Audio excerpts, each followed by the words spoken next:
welcome to Film Strip. These podcasts are spoiler-filled as we discuss the plots, characters, and themes of the films in review. All content used or discussed in these podcast episodes is the property of the respective owners and used under the Fair Use Act, Section 504(c)(2), Title 17. Welcome to Film Strip. I'm Jay. And I'm Irina. And this is our review of Nothing in Common, starring Tom Hanks, Jackie Gleason, Eva Marie Saint, Hector Elizondo, Celia Ward, Barry Corbin, and Bess Armstrong.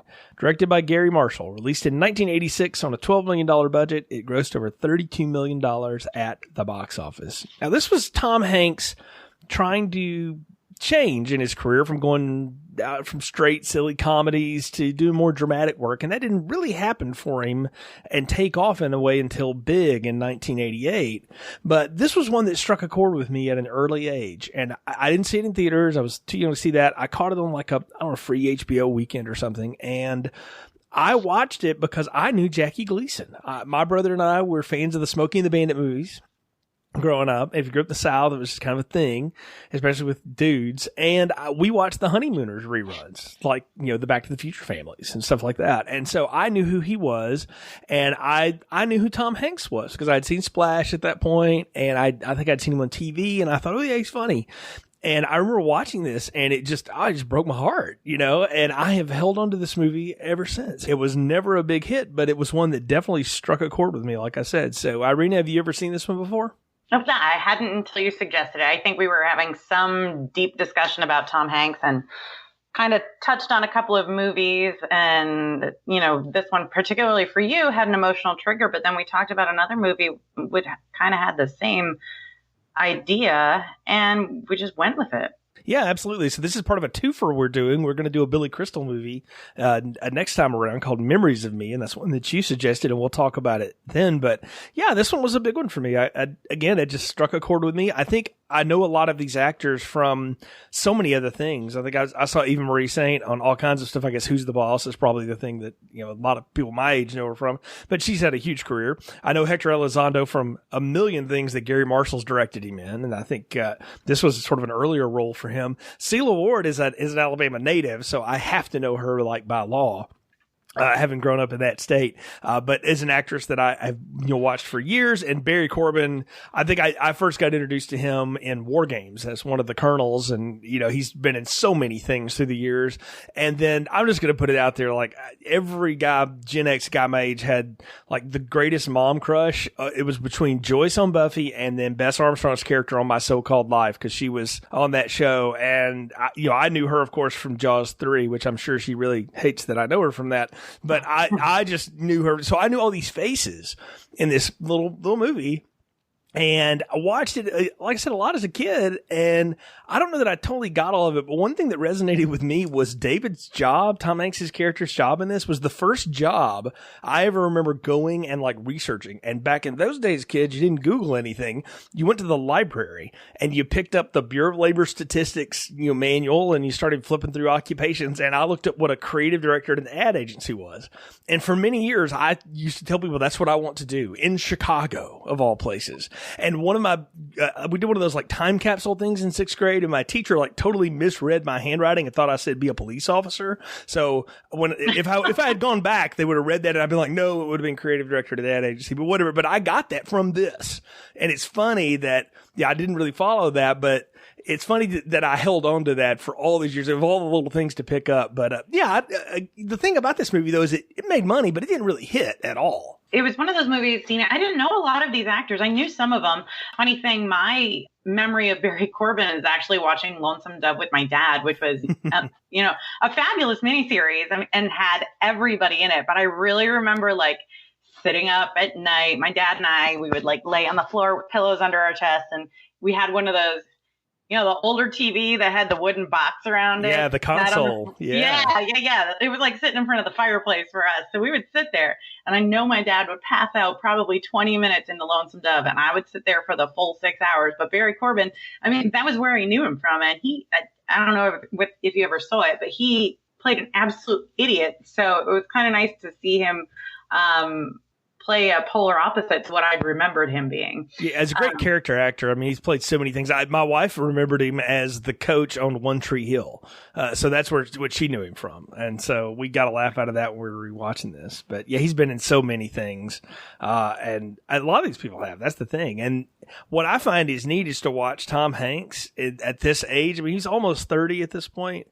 And, you know, but he still looks really young. He's got all that boyish charm stuff. And the thing that I always remember too is he's always drumming on something. And that would come back many years later when he produced and co-wrote That Thing You Do and was in that movie with Tom Everett Scott, who they need to do papers because that he is related to Tom Hanks in some way or another. Like they look the same, they do the same stuff, but it's about a drummer and all this kind of stuff. But it's neat I remembered that when I saw that movie years later.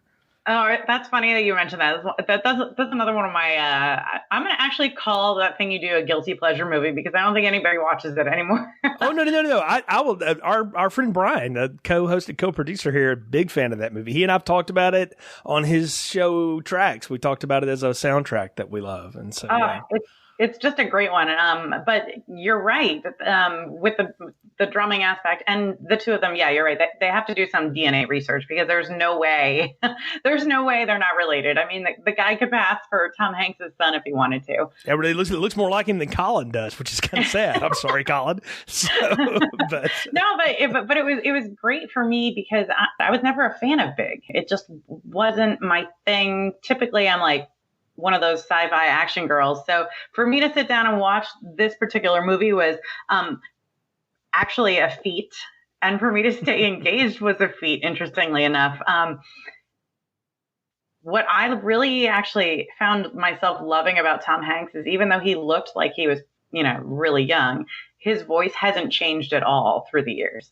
Yeah, it's amazing, isn't it? It just held together all those years. And I mean, he's over 60 now and he's still acting and doing things and he can just, I don't know, make that voice into so many different things. I mean, and most recently, of course, he was in the Mr. Rogers biopic, which, I mean, who didn't cry trying to watch that, right? I mean, the man does this to us.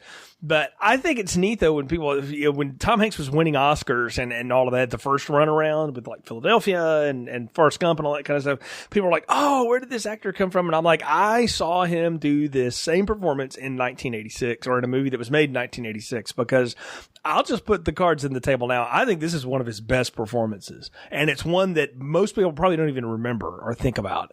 But I think you get everything Tom Hanks can do in a movie in this movie. And the fact that it didn't land with audiences to me is kind of amazing. I mean, it's a 40% on Rotten Tomatoes. If you go to Metacritic, which is what I tend to trust, it's 62%, but that ain't much better. It's 5.9 on IMDb.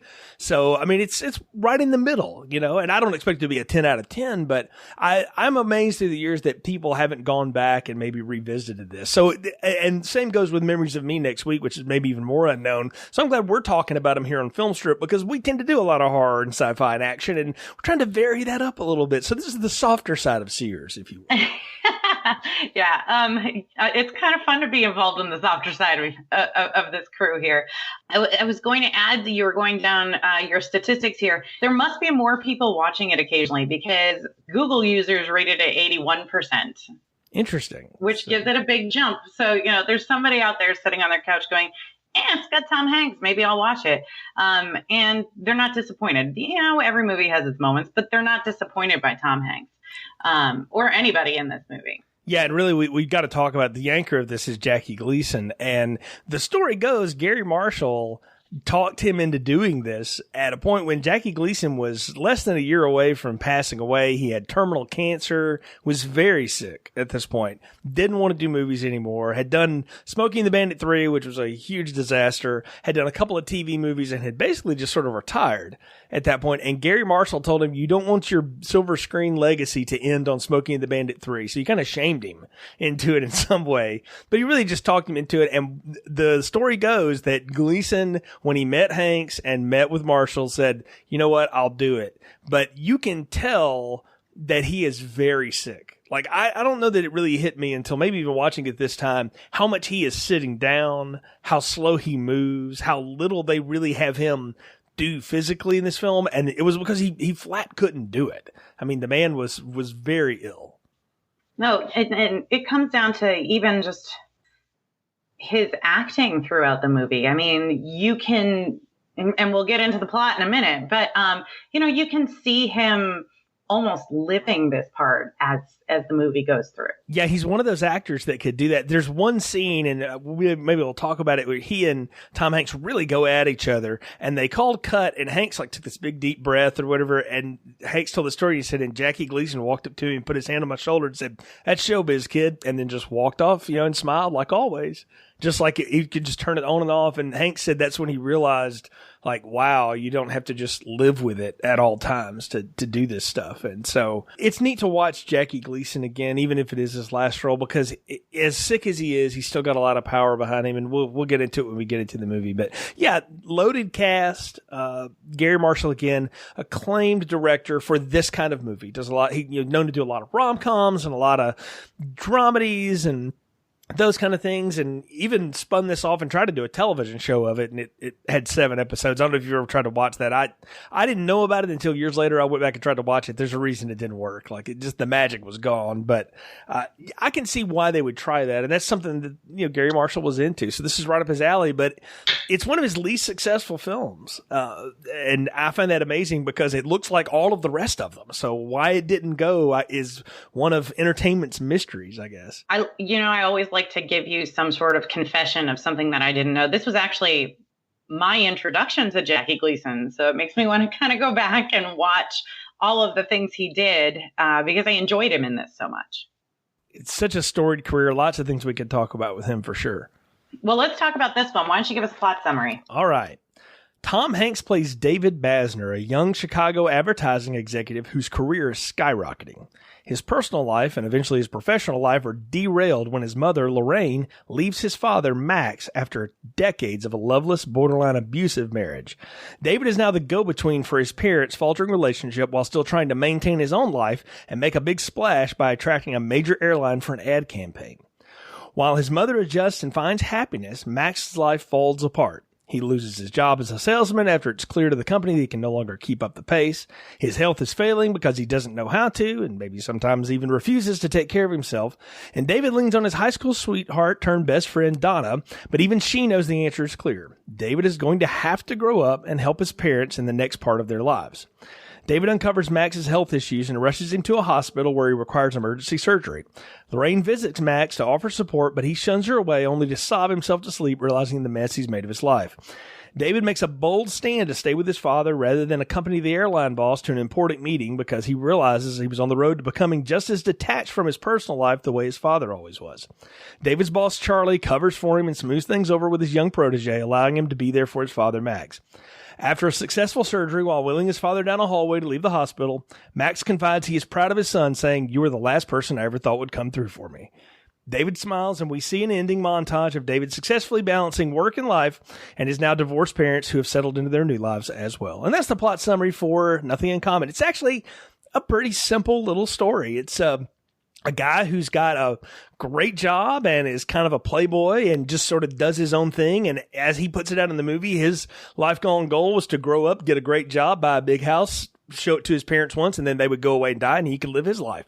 And then he's confronted with the reality that that's not how this is going to be. And, then we get to deal with all the fallout of his parents' dissolving marriage. I think where this starts is kind of right before somebody has kids. We finally got everything put together. We've got the house, we've got our jobs, we're adults, and then boom, somebody's pregnant. Because that's really the transition that's made here for David. He goes from his lifestyle to all of a sudden caring for somebody, and he hasn't had to do that before. Yeah, I mean, when we meet him, he's making out with an airline attendant in first class, getting ready to land from some island vacation that he's been on back in, Chicago. And we think they're in bed together. And then, the overhead light dings. He's like, okay, I gotta go back to work. And, he's changing clothes in the car. And I gotta say too, the thing about this movie that is so 80s, and it's not a bad thing, but it is so 80s right now, is all of the use of music and montage in it. to tell the story. And we get this great opening song, and I will put cards on the table now. I am an unashamed fan of Christopher Cross. I love the man's music. It's good, smooth pop music. I know it's not, revolutionary, but the compositions are a little more intricate than maybe you would entail for a general pop song. And I love the song here. It's David's Theme is what it's called. I think the hook of it is Loving Strangers, but you've also got the Thompson twins in this soundtrack. But they don't get the opening song. We get this kind of upbeat but rather melancholy pop song. And if that's what you want, you need Christopher Cross to sing it. And you get this great montage of him going through his motions, running into the office, and he's wild and crazy and all this stuff is going on. And you think like, man, this guy's really got it going on. But what you realize is that he is just sort of ignoring the things that are going to now be a big part of his life. And they show up when he's in bed with a woman, and his father calls him and leaves him a message on his machine like, yeah, you might want to know your mom left me today. Yeah, it wasn't the type of message I was expecting. Though at the same time, it might be the kind of message I would get from my father nowadays, but and not be fazed by. But for David, it's a shock. He's confused, and when he picks up the phone, his father says, "Oh, so now you pick up the phone."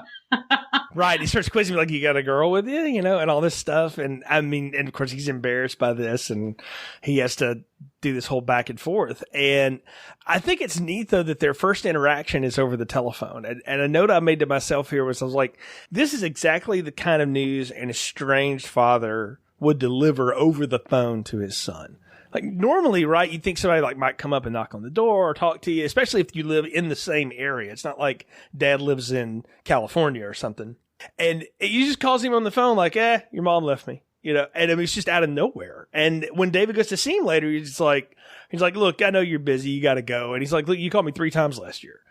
Like they have no relationship at all. And we have to sort of deconstruct and pick that apart. And that's what I think is one thing that's neat about the script and the way all this unfolds is it's told by the way they interact with each other. The first time is over the phone, which is shocking and abrasive and very distant, right? And then even when he goes to see his dad, the place is, it's kind of a zoo, right? Oh, yeah, absolutely. So, I mean, the place is a zoo for reasons we get into. But I think the goal here with the phone call is Max is grasping for attention. He has nobody there that's going to care for him. And he really has no friends because he's been so lost in his work. But another point I wanted to note here is the phone call shows us right out of the gate that his father at one point was a playboy. There's no question in your mind that Lorraine is Max's first love or first affair or first anything. We know based on the questions that he's asking that there's some other thing, like some other connection between the father and son that's going to come up later on in the movie, and we see it as a theme. Yeah, I mean, he even says later on, and we'll get to that big scene where he says, that's one thing we always had in common. My father, you, me, we could always talk a girl into it with us, right? And we get the sense that David's the same way. It's kind of this revolving door through his bedroom and through, everything else. And that's what's neat to see as a character here is he is becoming his father, even though he doesn't think he's anything like him at all. And he's slowly becoming him. And that what he's confronted with what it does is scares him. But this is the jarring news that starts the whole process. And I can't get over the fact when he goes and visits Max at the apartment and, he's got the radio jacked way up. He's trying to cook something. And of course it's burning on the stove and he can't find the damn ketchup. Because your mother always hid the ketchup and he's got to help his dad find the ketchup. And that's sort of their bonding moment is find me the ketchup. It also shows us how incapable he is of functioning on his own. He may be cooking dinner, but he's pretty much forgotten that the food was on the stove. He's forgotten that he has this steak searing on the stove. And David walks in and the kitchen's just filled with smoke and everything's just a crazy mess. I do love the little detail here that they throw in as far as costuming, where in Max's glasses, they're actually held together by a safety pin. which shows us where his priorities have been. It hasn't been making sure he can see what he's doing. He's obviously not sitting around reading a newspaper very much because he's not paying attention to those little things. Well, he's trying to read like the betting column at the horse race or whatever, but he's not paying attention to the self-care things. And that'll be a theme throughout. I mean, we let it out in the plot summary. He doesn't take very good care of himself. We'll find out later from Lorraine, his wife, how much she had to do to try to take care of him, and that, he's really incapable of doing it. It's not that he's incapable. He's too obstinate to do it, but he thinks, fine. And what does he say? Like, I've never better. Glad she's gone, whatever. He's in denial about what this means for his life. And to the point that he can't even talk to David about it because, as we've already established, they don't talk to each other. They have nothing to say to each other. Right. And that's why they are estranged. That's why the friendship between father and son has fallen apart. Yeah, there's that transition that happens with everybody where you go from you're always your parents' children, but at some point you become an adult and you're self-sustaining and things like that, and you have this adult relationship with your parents, which is different than you were even when you became a mature teenager in college and all that kind of stuff. And David never went through that. He obviously grew up at home, left when he was 18, and never came back. And, obviously didn't have any siblings either. Yeah. I mean, you and I have probably gone through that transition with our parents where all of a sudden they went from being a parent to being a friend, not just somebody that we take care of like a baby, which is David's big jump. But, I remember the first time my mom broke down in front of me and just had that absolute stricken moment of, Irina, what do I do? And Max doesn't outright say that to David, but calling him at work, calling him at home, giving him a hard time, that's his way of reaching out and saying, hey, I need you. Right. He's trying to do something. And so David's next move is to, of course, try to catch up with his mother and figure out where is she, what's going on, And we meet Eva Marie Saint Lorraine, who is this very quiet and just simple woman, and just so Eva Marie Saint has always been kind of an elegant presence, I think. I mean, it's just sort of what she is. And she very much embodies the character of a woman who finally had enough. And unlike Lifetime women, throwing somebody over a bridge or shooting them or something like that in those in the cheesy movies, right? She just decided, I'm done anymore. What am I doing? Right? David's gone. He's not coming back. Clearly. Why am I here? And I love the conversation she has with him where he just kind of subtly says, so you just decided that was it, huh, Mom? And she's like, is that what your dad said? And then she lays out like, you don't understand how lonely it was living there after you left. There was no one to talk to. I remember that line, there's no one to talk to. He would come home and there was no one to talk to. Yep, I'd have to check his armchair to see if he was there. Right. And I was like, how lonely in existence. And if you look at their apartment, that's not a large place, right? The thing that really broke my heart about Lorraine is how she again talked about how lonely that existence was. And you just get a sense like she's had nothing else to do but just care for this man who won't communicate with her, and beyond won't communicate with her, won't even like acknowledge that she's there anymore. And I don't know, it just seems so empty. And when you meet her, she seems like this little ray of sunshine. And so I can't imagine that person being totally ignored by somebody else. Well, we have to take into account how soon after their marriage David was born, because she had David there before he left.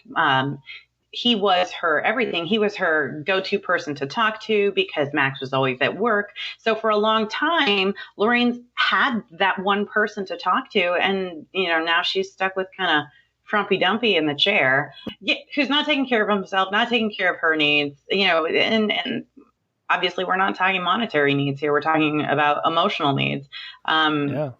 Yeah, there's a lot we learn about both of them as we go down the road. And I think I kind of want to bring that up later because there's a lot to mention in regards to how Max actually treated Lorraine down the road. Oh, yeah. I mean, there's going to be it's the peeling the onion back in this movie. And that's what this movie's so good at, is it's just layering us into this, because it did throw us into, here's David's life. And now here's the phone call that changes his life. But we have to sort of piece together in our own heads what the rest of this was like. And the first thing we see him do is he goes and sees his best friend, Donna. Bess Armstrong, who's playing a theater professor, I think is what she's supposed to be. Mm-hmm. And she was like his high school sweetheart. And we learned from her that like she's been married once, it didn't work out. And her parents have been divorced since she was, a kid.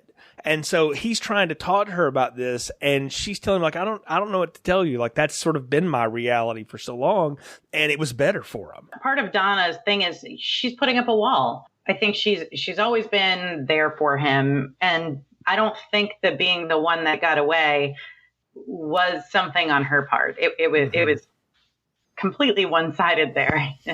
No, I think you could guess that David probably cheated on her, but they were. I don't know whether he cheated on her. I think maybe there was a part of him that kind of saw the example his father led, because David, until he gets involved with his parents, doesn't come across as an emotional man. In fact, we don't really see him emote until 3/4 of the way through the movie. You see him act and do a lot of facade, and he's doing a lot of fun. And I mean, even his boss, Hector Elizondo, Charlie, calls it out. He says, yeah, you do all this whiz bang stuff, but now you got to go bring in business. You got to be serious. You can't just be cute. He gets off just kind of being cute. And isn't it that the stewardess or the flight attendant says to him in bed, like, are you involved with anybody? He's like, what does the self-involved count? And that's the thing is like Donna calls him with it too. She's like, you're really immature and selfish. And I love his response is like, do you know how much money I make for thinking this way? But you see why they are friends. Right? Oh, absolutely. Because there's a yin yang aspect to the friendship. Yeah. And I love the fact that this Donna character comes to us, and she's not just the girl next door, the one that got away or whatever. She's got her own life. He's just still a part of it because he keeps introducing himself into it. Like we never see Donna go to him. He always goes to her. And it's not saying that she's not appreciative of it or doesn't enjoy his company, but she's not exactly seeking him out. Like anytime he needs help with anything, he's got to go play golf with the airline guy. She's got him out showing him how to play golf, and he, when his parents are driving him nuts and she's got a friend over, he goes and interrupts it, right? Because that's his anchor in life and all this stuff. And she can't be, I think at one point she even says to him, like, I can't keep being this for you, because we don't have a relationship. We're just friends. And so anyway, I love that character though. And I think she plays it so well when that part could have been just the girl sort of pining and waiting in relief. And she's not waiting on Jack. She's got stuff to do. Well, yeah, and she's very genuine about it. Even though we can see in her face that, she still has a soft spot for him, she's very genuine about it. And unfortunately for David, she does put up that wall, but he meets that time and time again because he's seeking out somebody who's going to give him the same loving care that his mom gave him. Exactly. That's what he's looking for. So, but he's not going to get it from her. And that's what, we find out. And we're going to see David go into action here now. He's got to go get a new, client. So he's hanging out at the bar with, all of the buddies, and he's got the bartender basically eavesdropping on some other ad agency who's about to lose an account. Find me out which one and I'll hook you up with one of my people or whatever. And I was like, what a weird thing to do. Like he pulls that poor guy aside and he's like, look, I promise you it'll be worth it. You don't even hear the dialogue or whatever. He's like, please just go be nice to the bartender because she's going to get us the lead or whatever. And it reminded me of the way you found out information before the internet was you had to talk to people and you had to have people who would talk to other people for you, and all that. And we still have that to this day, right? But nowadays, like we're so reliant on technology. Like if I really want to know something, I could just go dig that up. Like if you wanted to know what that ad agency's major airlines were, and you could go and look and see the contract because it's public record because they're publicly traded. So he could have figured that out on his iPhone in like 20 seconds. But in 1986, you got to have JoJo the bartender do it for you. Yeah, that's right. That's why we have, let me Google that for you now. So funny thing about this scene that we're talking about with the bar. So we see that, I think we see the outside of the bar before they go in. And the name of the bar, and it probably won't sink in for you because I know that this is not one of your favorite movies. I don't even know whether you've seen it. The bar's called Shenanigans. Which if you haven't seen Super Troopers, you're not going to get this reference. But there's a quote actually in Super Troopers which made me laugh, and it made my husband's light bulb go on really big. And he said, hold on, wait, we have to stop the movie. And I said, what the heck do we have to stop the movie for? Really, what is going on? He's like, no, stop the movie. I said, okay. So then we rewound the movie, and he said, look at the name of the bar. And I was like, yeah, Shenanigans. You know, we already made the joke of the restaurant in Shenanigans. Yeah, I get it. And he says, no, wait, watch them walk into the bar. And you're going to have to go back and watch Super Troopers just for this moment, because Super Troopers is 30 years later. Funny moment. You walk into the bar and there's writing all over the white wall in the back of the bar. Now, fast forward 30 years later to Super Troopers about Vermont State Troopers. But the captain says, I swear to God, I'll pistol whip the next guy who says Shenanigans. And you hear somebody say, hey, Farva, what's the name of that restaurant you like with all the goofy shit on the walls and the mozzarella sticks? And I thought, oh my God, this is where they got, this has to be where they got that quote. Well, apparently it's a spot in Chicago, or was a spot in Chicago. It was like one of the things to do and see, because all this was shot around there. I've never seen Super Troopers. And, you know, as I said, it was in my time capsule that I wanted to move to Chicago. I've never been to Chicago ever. I've never even seen it. So it's one of those bucket list things to do, but I'll have to add Super Troopers to that now, because as most film strip listeners will know, big, broad comedies tend to miss my plate. And not all of them, but most of them, much to Brian's chagrin. I'll tell you what, I'm not a Super Troopers fan. I just remember these little things. And at this point, it was not even me who found this connection. It was my husband, but it made me laugh really hard. So I think more people in this generation now are going to have that little moment if they go back and watch it. Yeah, that is kind of neat. It's neat to see, though, the way, like, you get the sense that this is a place where everybody goes. Like, it's like Cheers, right? Yeah, everybody knows each other, and they're constantly working. And what I love about this movie, as I already laid out, like, I love the montages in it. I love the montages of the ad team working, because even though I never did what Basner does for a living, I did work in advertising for a little while, and the creative process is very much like what you see here. It's everybody pitching something, coming up with an idea. Sometimes you go to the lucky cubicle and you try to, think of different ideas, do stuff. And I don't know, I always got a kick out of this. And then having lived it a few times, it's funny. And even nowadays, like, I will, if I'm getting ready to do a big presentation or whatever, I have done the whole get out of here, I'm in pregame on somebody, and they have no idea what I'm referencing, but it's this movie. Because I do the same stuff. I'm like, I gotta walk through it, I gotta get it, and then I'm good. And I love the way that we get David's work life told to us in montage, because that is something that's so part of the 1980s that we just do not do anymore. Now every movie's 4 friggin' hours long, and we have to show everything. And this is a much more economical way of telling a story. Before we even get to where they're working on the ad campaign, he bumps into Sheila Ward, which is fabulous. We meet Sheila Ward, and the first thing he does is we get Tom Hanks being goofy Tom Hanks, where he picks up the phone like he's next to her, and he's clearly going to try to pick her up, right? And it goes nowhere. She totally blows him off. And then he sits down to have drinks with Barry Corbin's character, I think his name's Wooldridge, in this thing, and he's the head of the airline, and he's trying to pitch him, and you see David just trying to sell him so hard. And this guy is like, I can eat my whole meal with a salad fork. Like, he's not interested in the pitch. He just wants to see if this is somebody that he wants to work with. And so David does his best, and you try to get in with him and, talk with him a little bit, and they're ordering drinks. And then she sits down, and the look on his face, like, well, that explains a lot, that she works for the company. It's only later that he figures out the big reveal, she's Wooldridge's daughter.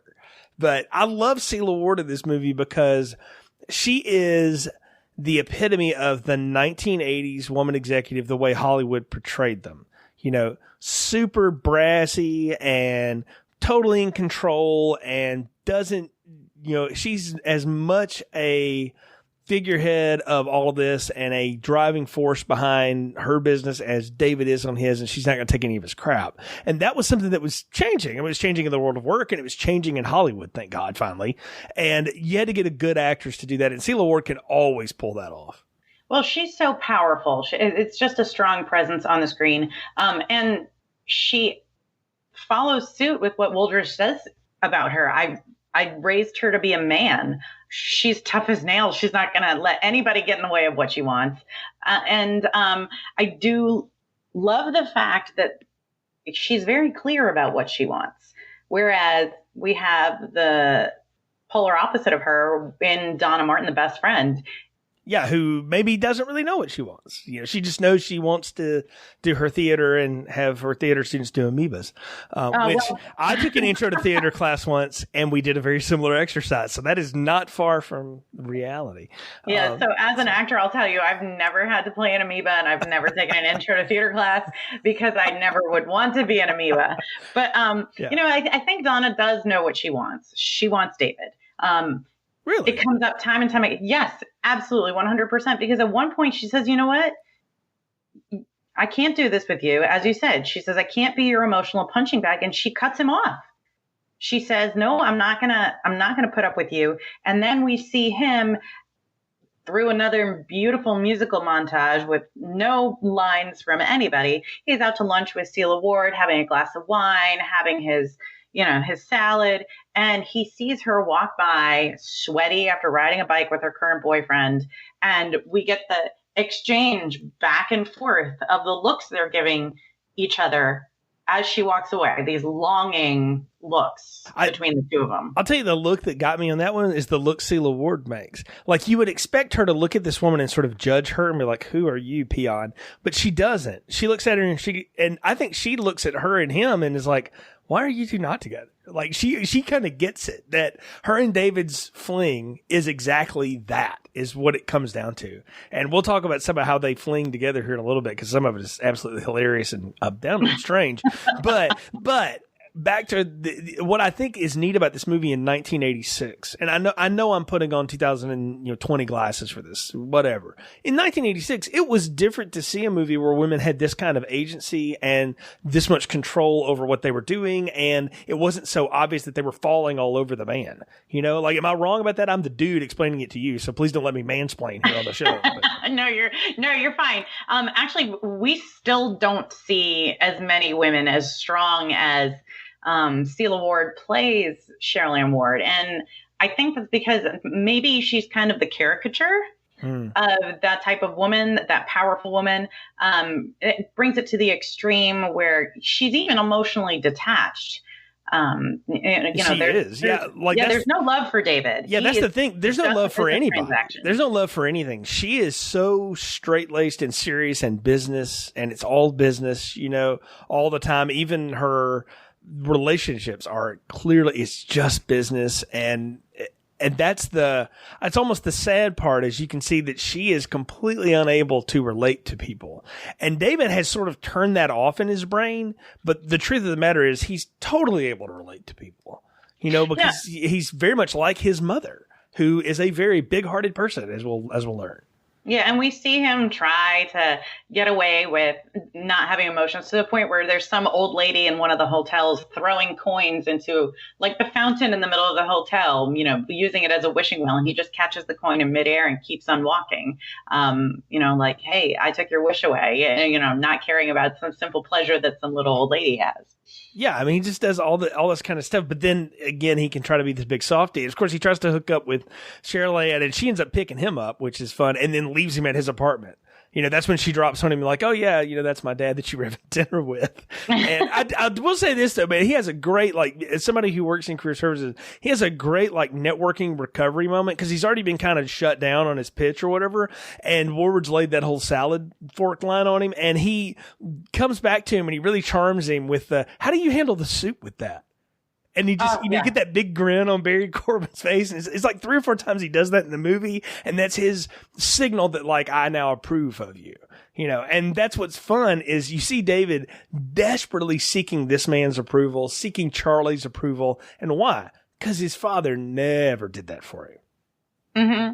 Yeah, 100%. He needs some sort of approval, which is why it's funny, because we go back and forth with Charlie and his needing approval of David with a whole toupee section. That is hilarious, though. Does it look good? Yeah, now the real test. What's the real test? Will it survive the pool? And I'm sitting there thinking, that damn thing's going to fly off his damn head in about 2 seconds, because he's been bald forever. Right? I know. We can't have a movie with Hector Elizondo with hair on his head. It would just not feel right. It goes back to Superman. Well, it's even later. Like David's talking to Lorraine after she like got a job, and she's really excited, and he's trying to talk to her, and his secretary's teaching her how to type, and like all she can do is stare at Charlie's head, And, yeah, they're down at the pool, and all she can do is stare at his head. And when Charlie walks away, she goes, "That rug looks awful. Does he know?" Well, he does now. And can we talk about how the parents go here? Because Lorraine literally tries to go on with her life. She gets a job for the first time in decades. She's moved out on her own. She's renting a room from like the little housekeeper that's retired in the burbs of Chicago, and she looks like she lives in like one of the neighborhoods in Backdraft or something.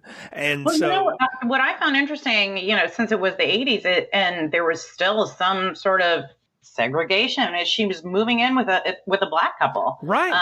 So that's even a huge step for the 80s. And I saw that and I was like, oh, that's cool, because it shows you how accepting and wonderful Lorraine is. Right, and they don't call it out. That's the best part about Gary Marshall and his movies, is he doesn't need to hit every nail on the head. I think he did in some of his later movies, but not this one. This one, that just happens, and it's just part of life. It's the same way that like the female characters are played. It's all this stuff that's very progressive, if you want to use a word for it, just comes off as just the way they operate. It's just the way life is, right? And some of it's good and bad, but I did like that. That's a great thing to point out. And what I think is neat is that Lorraine is like taking charge of her life for the first time in decades. And it feels good. And you see the way that they shoot her and the way she's dressed up. She's always in bright colors and everything. And what do we see when we see Jackie Gleason?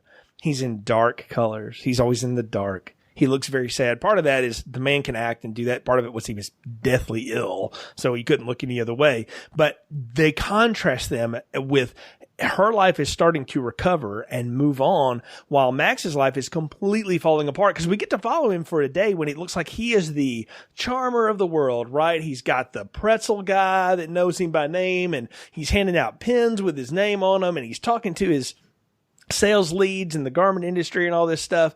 But you can also tell that like people are just sort of tolerating this guy because he's not really doing anything.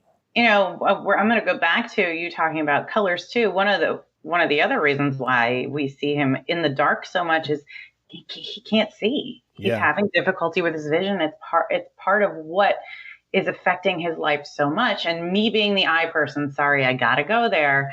I see this often. And Jackie Gleason does a fabulous job of portraying somebody who is just literally shuffling through life in a cloud, because that's where his head is. Because the only thing that's positive for him that he can remember clearly is things he saw when he was a younger man. So he's trying to live that again. Exactly. And they call out something in this movie with the illness. And I have to wonder, I can't find any proof of this, but Jackie Gleason was suffering from diabetes at the time. Mm-hmm. And there's a big line where like Lorraine yells at David about like, you don't go blind from diabetes. Well, actually, yeah, you do. Like we didn't know that at the time. We were learning that in the 1980s, but that was a big deal for that to be for lack of a better way of saying it, the disease du jour of this movie, because the go-to is always like heart attack or cancer, right? Like everybody can relate to that.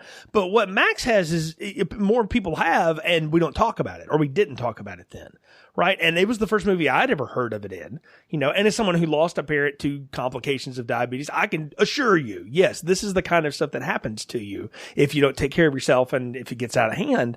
And I don't know, it always struck me as being something that was so different about this movie too. And maybe that's why it didn't hit. People didn't want to relate to it or couldn't relate to it. But I think that's a neat thing that it points out. And I can't help but wonder if Jackie Gleason wasn't insistent upon that a little bit because he knew he was at the end of his life.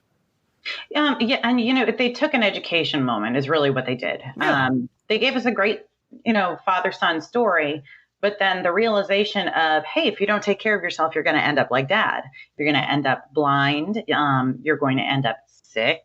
Well, better yet, you're going to end up alone. And that's the thing that Max is. He is alone. And what we got to get to this big fight that goes down, because it's just a scene-chewing moment by Hanks and Gleason here, where his mother finally tells him that, like, look, you got to know your father stepped out on me a lot, and it wasn't after you left. It was before you were even born. You know, and what a thing for a mother, one, to confide in her son with, right? And then the son to have to deal with that. And then the way he goes and lays that all at Max is when they had that conversation about, we can always get it, the Basner men could always get a woman in bed, and they have there's a couple of funnies in it, but it's really the two of them going at each other. It was the scene where Hanks, said Gleason, tapped him on the shoulder to make sure he was okay at the end of it. And this one just wrecks me to watch these two men absolutely throw daggers at each other verbally here. Yeah, it killed me too. And mostly because I was looking at it from the point of view of the woman who had gone through it, because since I am a woman, I'm able to kind of step into that. And, he talks about, she was stiff as a board and there was no affection and all this other kind of stuff. And you really see that this man, he browbeat her essentially, their physical affection was not something enjoyable. It was one of convenience. It was, well, I'm going to do this because this is what he wants. And she was constantly wanting to please him, but didn't know how. So they lose that any emotional connection they had because they never had any sort of physical connection. And it's hard because you almost understand why Max did what he did, but that doesn't make it right because there's a woman falling apart because of what he did. Yeah, that's the thing is they're able to tell us this story about this man who on his wedding night stepped out on his new wife because she didn't know what to do in the bedroom. She was not accustomed to this, didn't understand all of this. And he stepped out on her and got his satisfaction elsewhere. And as we'll learn, of course, it wasn't the last time. And you hear that story, but the way you hear him tell it, it's sympathetic. And that is an amazing thing to do because after Lorraine has laid that on David, we're like, oh man, F that dude, right? Forget Max. But you hear it from Max's point of view, and that's what this movie is so adept at. And I give a lot of it to the script and the director, but also to our actors, and particularly Gleason for making a man who committed infidelity on his wife, and it's sympathetic. Like, that's an amazing feat to do. And Tom Hanks gets the line of the moment though when he tells him, like, I'm shooting a commercial more about a family that loves each other, because that's the big pitch for the Colonial Airlines thing, which is really cute. And I'm gonna go fake it. Yeah, I'm faking it. I'm just faking it. And I was like, wow, what a hard thing to say, right? And because he's come up with his team. Yeah. He and his team have come up with it, but he's come up with this loving, wonderful way to display this airline based on just things that he wants himself. What a great pull. I had never thought of that, Irina, but because his team comes up with this idea of like no PowerPoints, or they didn't have PowerPoint then, no video packages and all this, presentation stuff. Let's do something where we just show some nice slides of a grandma going to visit some grandkids, and it's all subtle and it's all about family. I had never thought about the fact that this is the family David does not have. Yeah. And I think the whole thing was triggered at one point by just the thought of a hug. Mm-hmm. And, creating an advertisement that made it feel like a hug, made you want to have that family element. Well, that's the thing you notice too. David never mentions his grandparents. So you get a sense that like he wasn't close to any of them at all. He hasn't really been close to anybody except maybe his mother. And that's, he's been gone for how many years? So he hasn't lived there in 10 or 12 years. So, he doesn't have those relationships. So the fact that he's going to put one together, he was faking it all along anyway. But the fact that he admits that to his dad, and he throws it at his dad to try to hurt him. But in a lot of ways too, and this is me putting on my counselor hat here, that's him admitting it to himself too, that I've just been faking this all along. Like we've all just been faking it. This is where we see him fall apart, is he finally knows the truth about both of his parents, and he's been trying to work everything out for them, and phone call from mom, phone call from dad. This is happening. I need this. Go grocery shopping. I need you to take me here. And David, he finally blows up. And we all have these moments where, the kids need to go here. The kids need to go there. And I empathize with David here because I have a blind mother, and it's can you read this for me? We're going grocery shopping and it's a 5-hour trip. You've got to read every single ingredient on the box. So I understand that moment of stress. And then he's got this commercial that he's putting together and he just loses it. It's actually a hilarious moment, too, because Hanks is like yelling in a bullhorn and he's screaming at the director and he's yelling at the drunk grandmother, who that's a hilarious touch, by the way, that the actress they hire is drunk for the shoot. And Yes. so they're doing all this and he's losing his mind at everybody. And I love it that it's his buddy, the director, that sits him down like, hey, man, it's okay. Like, it really doesn't matter. And we've seen these two work together. Like they had some sort of perfume commercial where one model, like, slaps the hell out of the other model. She's just barely putting on the aftershave and she smacks him with it, which is funny. But they have all this, but it's all played off as comedy because it's Tom Hanks riffing and doing what he was known for doing at the time, which, people like Jim Carrey and several others have sort of made a living off of for many years. But Hanks did it first, in my opinion, and he probably wasn't even the first of his own generation to do it. But he's doing all that, but there's a sadness to it too, because you realize he's losing it because he has no one he can talk to. And then when he goes to the one person he wants to talk to, Donna, rightfully so, says, I cannot be your emotional, catch-all anymore. You're going to have to grow up and deal with this yourself. And she kicks him out. And he has to go and deal with it. And we see like this sadness come over him in the office, right? Like he stops joking with the one secretary that he's always screwing with at the office. Mm-hmm. And she tells him how she misses it. Yeah. And he was like, I do too. And he just walks on and it's like, wow. Like, and I don't know. I found that to be some of Hanks's best acting is when he's just weighed down by all of this. He crests the mountain and falls, and you see him not only emoting in that one scene, but then digesting the emotions of, oh my gosh, my parents, this is really what's going on.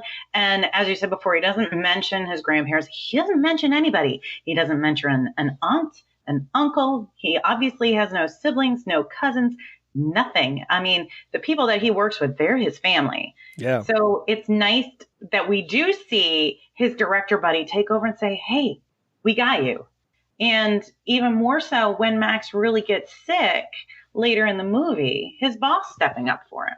Yeah, we'll talk about that Charlie scene because that one gets me still to this day. Yeah. But so we see David take his father out. He goes to the jazz club. They're out very late at night into the early wee hours of the morning, and he's got to be up in like 3 hours and do more commercial shoots and stuff. And finally, Max's health gets revealed to him. And I got to tell you, like, that still disturbs me when they pan to Jackie Gleason's feet and the way that like his feet are just eat up with gangrene and effects of diabetes and stuff. It's very, very sad. It struck me pretty deep because I've had those people come into my office and I've seen it, and they're in pain and they don't want to tell anybody. And this shows us why in other scenes we've seen Jackie Gleason's character just kind of shuffle through everything. He's in chronic pain, which is why he's cranky, which is why he's angry, why he can't remember anything. He's not taking care of himself. He's let this go too long. We even see a moment where David takes him to the eye doctor to get new glasses. And we see him go into the roundabout, wait for David to pull away, and then he walks out again. So he is being a defiant child through this entire thing.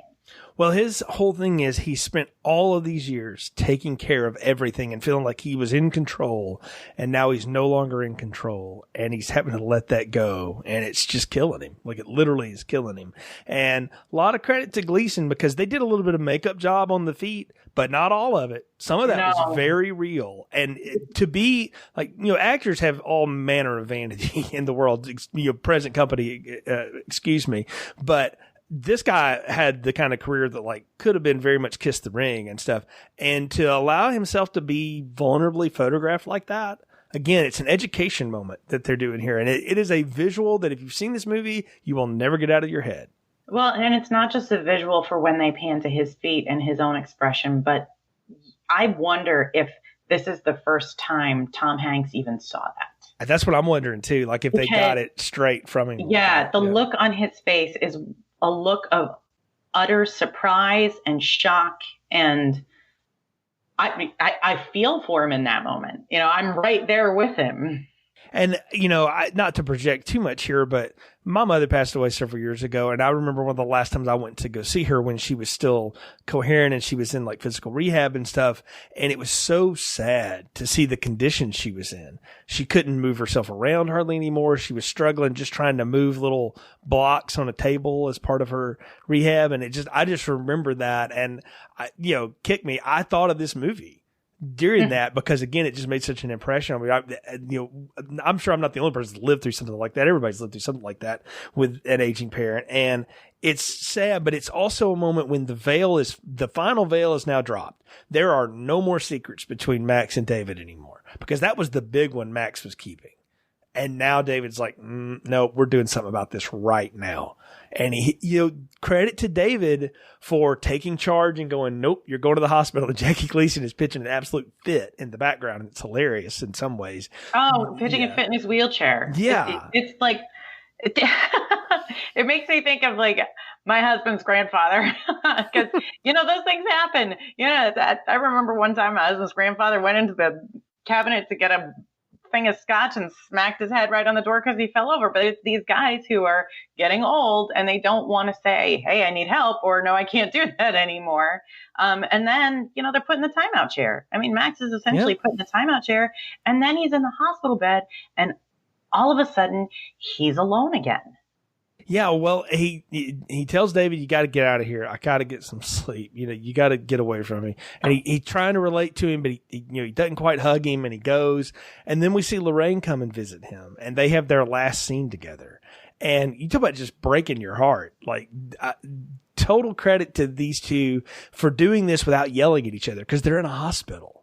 And that's the thing. They have this whole final breakup conversation right there when she walks out and he absolutely just sobs. It kills you, right? I mean, I'm tearing up now thinking about it. Well, no, I've been crying for the past 3 minutes, so it's okay. But yeah, no, this one scene where Lorraine visits at the hospital, it's her, even though she's done, it's almost her olive branch. Mm-hmm. It's her saying, okay, let's see what happens if I go to see him one more time. I'm going to see him one more time.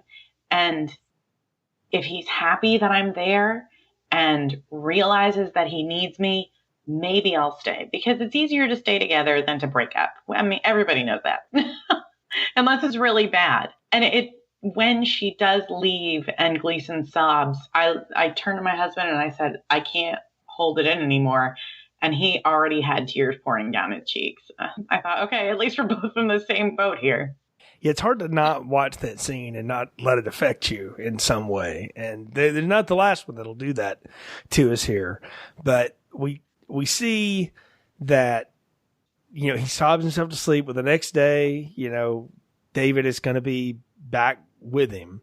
And we got to talk about what happens, though, at work for David, because they've done the big presentation, the airline's on board, and they're all real happy. They're loving the way the commercial looks. He's got to get on a plane to go with Woolworths to New York to talk to the investors there or something like that. And he says, I'm not. My dad's in the hospital. I got to go have surgery with him. Everybody else here can go. And the way Barry Corbin just goes after him, and then to watch Tom Hanks absolutely lose his shit on him, is some of the best stuff in this movie. Oh, yeah. No. I was blown away by it. And it's the turning point for David to, not only does he stand up to him, but he stands up for himself. He takes that moment to actually stop being a boy and start being a man. And we see Cheryl Ann Wade kind of look at him like, wait a second. You can even see the look on her face of, oh, that was kind of attractive. Well, I mean, let's talk about that, because we talked about the relationship a little bit, but just to back up, like, she is the one that is totally in control of that relationship from the beginning. He tries to pick her up. She blows him off. Then they finally reveal each other, a little bit to each other, and she takes him home, and then she, gives him the big surprise. And then, like, they're out at her dad's farm when he's trying to woo him or whatever and shooting ducks and all this shit. And they're watching these horses service, the stallion service, the prize mare or whatever. And she's giving him this look, and I'm like, this is one of the most uncomfortable seduction scenes I've ever seen in my life. It was so awkward. And you see the horse wink, and then you see somebody else wink, and then the horse like sticks its tongue out, and then Tom Hanks licks his lips, and I looked I looked across the room and I said, what the hell are we watching? And horse porn. That's what it is. We're watching horse porn. And I looked at Jamie. I was like, I'm going to let Jay have it over this one. What the hell did I just watch? I just watched 5 minutes of horse porn. That's not okay. Shoved in the middle of this little family drama. Is that? Wait, but hold on. It's after they've gone duck hunting with Woolridge. Right, yeah. After Woolridge says, "My daughter tells me you're a good lay," and he's like, and he fires the gun off inadvertently. It's like, okay, but that's where he drops that whole bit. I raised her to be an executive. I raised her to be a man, and she acts very much like the stereotypical man would. And I think you're right, though. In that moment, she looks at him. She's like, "Well, holy cow! Look who grew a set."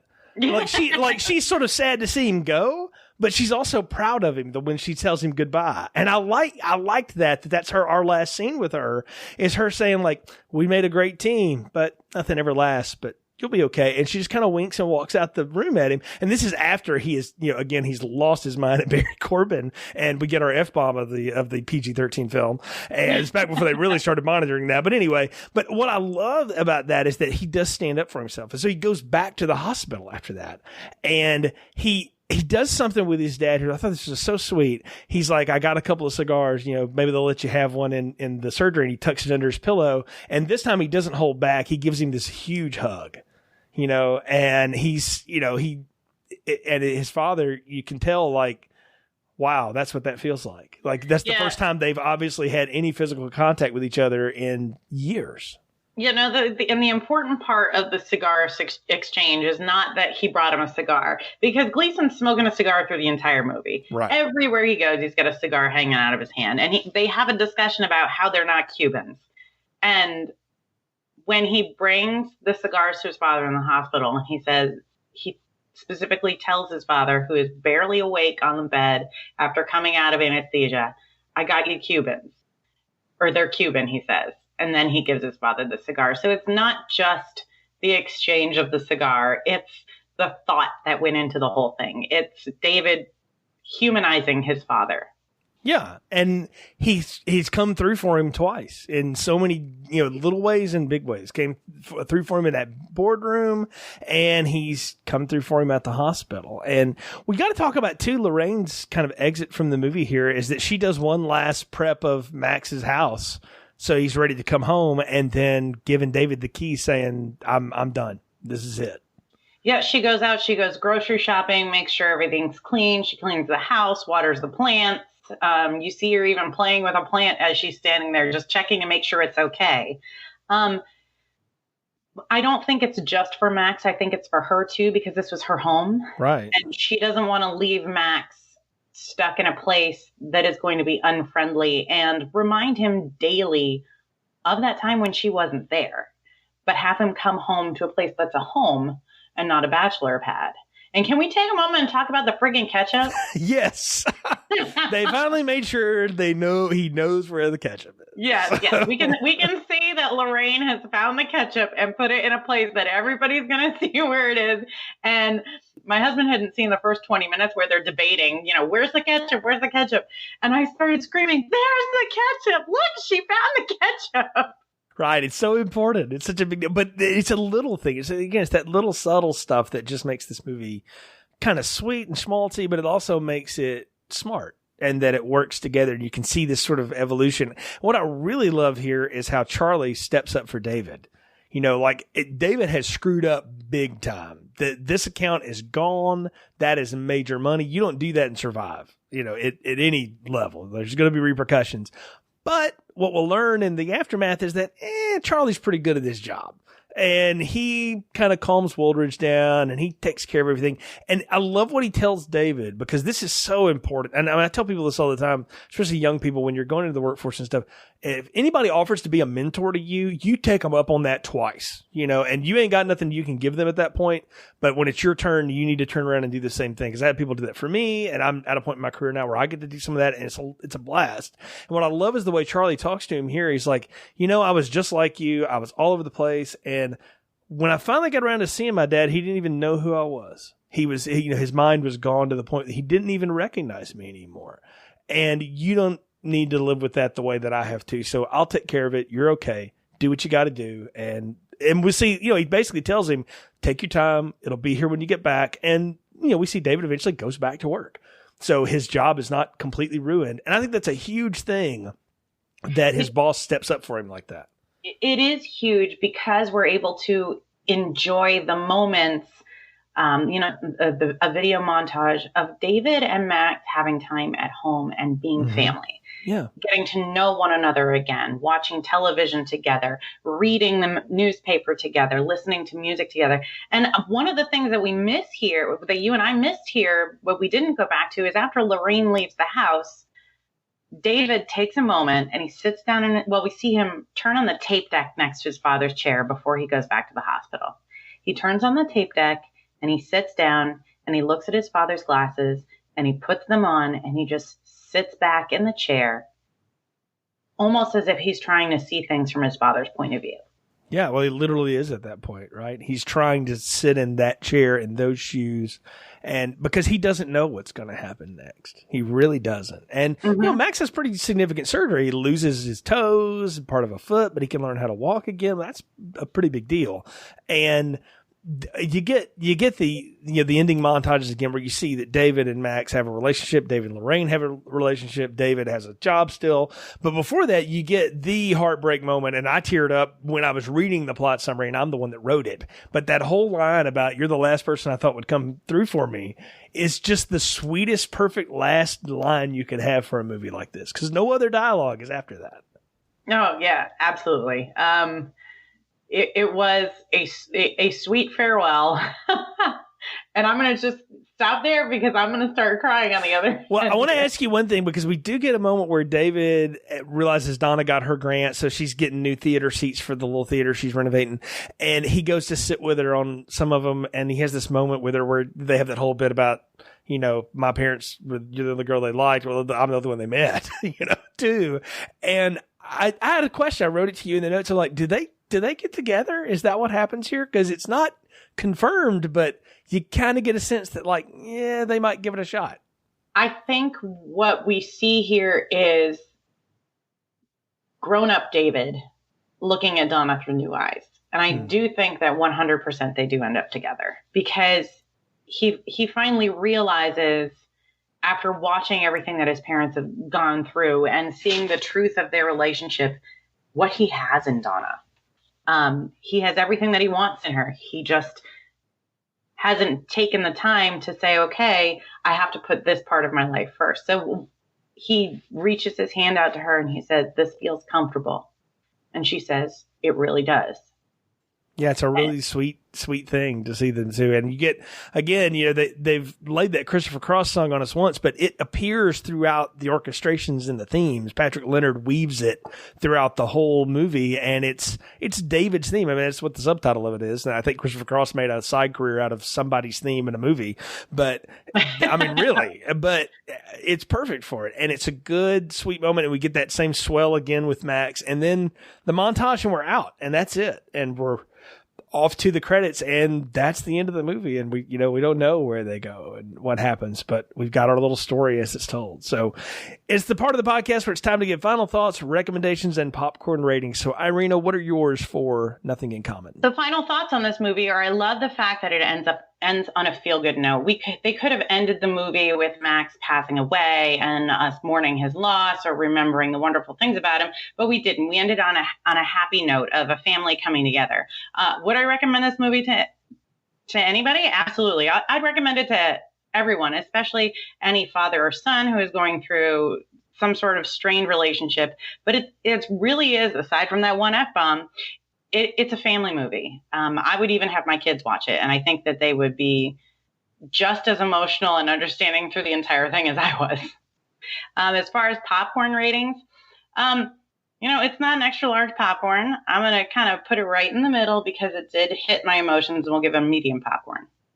All right. Well, again, I've put over this movie about as much as anybody can. I think I've mentioned it for years on various podcasts because it's a big one for me. It's not a perfect movie. It's definitely got its flaws. But the thing about it that I enjoy is, even for as long as it is, it's almost an hour and 50 minutes long. The montages really get you through it. The characters are fun, and you get to watch some real acting pros. And I mean top to bottom, not just our leads, but everybody really given a lot to a story that lesser actors might have phoned in, and nobody here did. Everybody really came to play. They gave their A game, and you get an A performance in what is basically a B movie.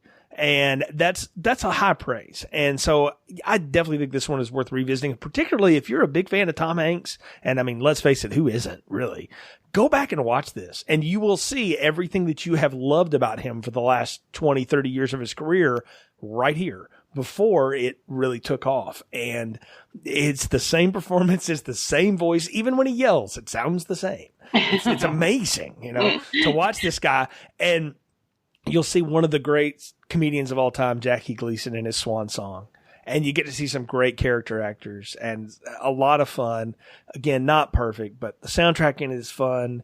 It's a sweet movie, and I think that's really why I like it. So I give it a large popcorn. I definitely think this one's worth it and definitely worth your time. I can't wait to come back next episode, Irina, though. We're going to talk about one that you recommended. It's in the same vein, called Memories of Me, with Alan King and Billy Crystal and JoBeth Williams. Yeah, absolutely.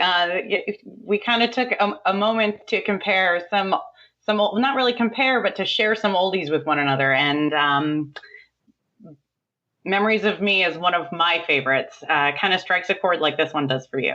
Yeah, so Film Strip goes sentimental for this month, and that's okay, because we need to do that sometimes. Because there's plenty in our archives, folks, where you can hear us talk about crazy, Halloween sequels or alien movies or whatever, ninja movies, whatever you like. Thank you for listening to this episode. Of course, you can find our archives on the podcast feed or on our website, filmstrippodcast.com, to take you straight to the anchor.fm site, where you'll see all of the links on the available platforms for the show. Please follow the show on Twitter at FilmStripPod, or search Filmstrip Podcast on Facebook. Connect with us there. We would appreciate it if you'd share the show and leave us a positive review. It helps other people find the show. Irina, tell folks how they can follow you on the internet. On the internet, you can find me on Twitter at iSing, EYESING, or on Instagram at iNerd, EYE.NERD. We appreciate the support. So until next time, for Irina, I'm Jay. You've been listening to Film Strip. Thank you for listening to Film Strip. You can find more episodes on our website, filmstrippodcast.com. The Film Strip theme music is produced and performed by Frozen Lake 121. All content used or discussed in these podcast episodes is the property of the respective owners and used under the Fair Use Act, Section 504, C2, Title 17.